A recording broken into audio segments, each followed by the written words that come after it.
This is not just a story. It is a prophecy wrapped in pain, survival, and royalty. Sometimes, destiny wears rags before it wears a crown.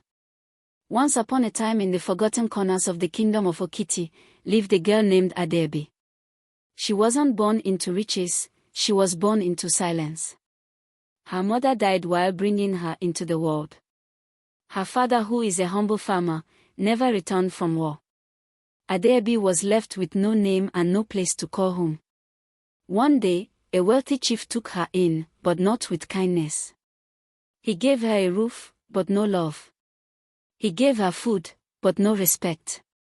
She became their housemaid. Each morning before dawn, she swept the compound, fetched water barefoot from the distant stream. Adaobi cooked food she could not taste. And when others laughed, she simply watched them in silence. But every night, she'd sit by the fire and whisper to the moon. One day, something will change. She had no idea that destiny was already listening. Across the dusty road from the chief's compound lived an old herbalist woman, Mama Ikin. To the villagers, she was strange, but to Adaobi, she became a light. Mama Ikin had seen suffering and strength in Adaobi's eyes. Mama Ikin said to her, "You walk like you carry dust, but inside you is fire." Each night, when the chief's compound slept, Adaobi would sneak to Mama Ikin's hut.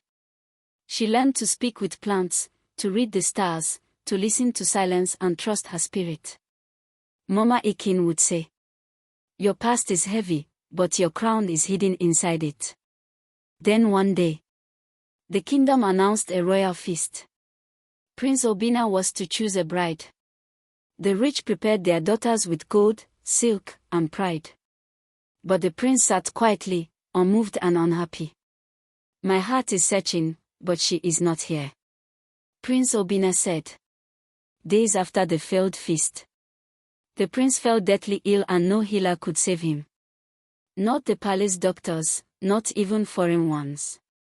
As hope began to fade, a whisper reached the palace.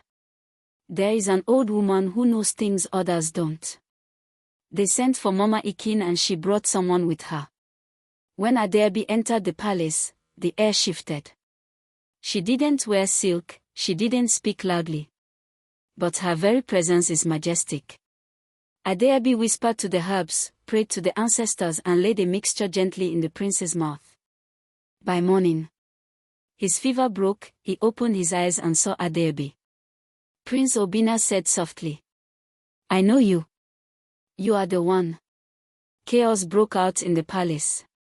"She's a maid. She's a nobody." But the king stood, silencing them all. King said, "Any woman who heals what royalty could not is no servant. She is crowned by fate, a true queen." Adaobi became queen. But she never forgot her scars.